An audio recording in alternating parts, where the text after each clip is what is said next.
मंडळी, दख्खनचा राजा ज्योतिबा या मालिकेत देवी अंबाबाईची भूमिका साकारणारी अभिनेत्री निशा परुळेकर या फार उशिरा अभिनय क्षेत्रात आल्या आहे.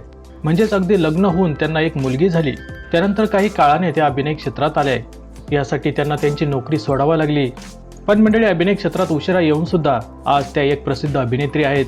अनेक मालिका आणि चित्रपटांत त्यांनी काम केलंय. खरं तर हे सर्व त्यांच्या उत्तम अभिनयामुळे साध्य झालंय. अभिनय क्षेत्रात आतापर्यंतचा त्यांचा प्रवास हा अत्यंत अडथळे आणि संघर्षाचा आहे. अगदी बालपणापासूनच त्यांनी अत्यंत कष्ट सहन केलंय. पण आजही त्या त्यांच्या आयुष्यात आलेल्या संघर्षाचं भांडवल करत नाही. त्यांचं संपूर्ण लक्ष हे त्यांच्या अभिनयाकडे असतं.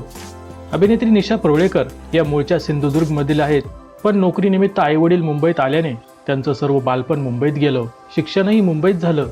लहानपणापासूनच त्या शनिवारी आणि रविवारी दूरदर्शनवर दाखवले जाणारे चित्रपट नेहमी बघायच्या. त्यातूनच त्यांना अभिनय क्षेत्राविषयी आकर्षण निर्माण झालं. पण परिस्थिती आणि जबाबदारी यामुळे त्यांना अभिनय क्षेत्रात येता आलं नाही. अगोदर अभ्यास, त्यानंतर नोकरी आणि मग लग्नानंतरचा संसार यामुळे त्यांचं अभिनय क्षेत्राकडे फार दुर्लक्ष झालं. पण मंडळी, त्यांना मुलगी झाल्यानंतर त्यांनी अभिनय क्षेत्रात येण्याचं ठरवलं. दूरदर्शनवरील एका मालिकेत त्यांना इन्स्पेक्टरची भूमिका मिळाली आणि येथून पुढे सुरू झाला त्यांचा अभिनय क्षेत्रातील प्रवास. त्यांनी आजपर्यंत अनेक मालिका आणि चित्रपटांत काम केलंय. त्यापैकी काही गाजलेल्या मालिका आणि चित्रपटांची नावे मी येथे दिलेली आहेत. हिरकणी या चित्रपटात तर त्यांनी स्वतः स्टंट केले होते आणि त्याचं खूप कौतुकही झालं होतं. आता सध्या दख्खनचा राजा ज्योतिबा या मालिकेतील देवी अंबाबाईच्या रूपातील त्यांच्या भूमिकेचंही खूप कौतुक होतंय. तसेच अभिनेत्री निशा परुळेकर यांनी 2017च्या BMC इलेक्शनमध्ये भारतीय जनता पक्षाकडून निवडणूक लढवली होती. पण या निवडणुकीत फक्त 400 मतांनी त्यांचा पराभव झाला. अभिनय क्षेत्रात उत्कृष्ट काम करत असलेली अभिनेत्री निशा परुळेकर ही सामाजिक क्षेत्रात सुद्धा नेहमीच अग्रेसर असते.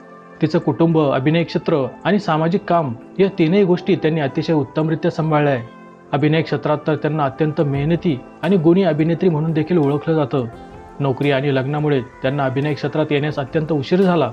पण तरी देखील त्यांनी आजपर्यंत जेवढ्या मालिका आणि चित्रपटांमध्ये काम केलंय ते सर्व बघून ते अगोदरपासूनच या क्षेत्रात आल्यासारखंच वाटतात. अत्यंत मेहनतीने त्यांनी आजची ही प्रसिद्धी मिळवली. दख्खनचा राजा ज्योतिबा या मालिकेतील त्यांच्या देवी अंबाबाईच्या भूमिकेलाही प्रेक्षकांचं भरभरून प्रेम मिळतंय. तर मंडळी, ही होती अभिनेत्री निशा परुळेकर यांच्याबद्दल थोडक्यात माहिती.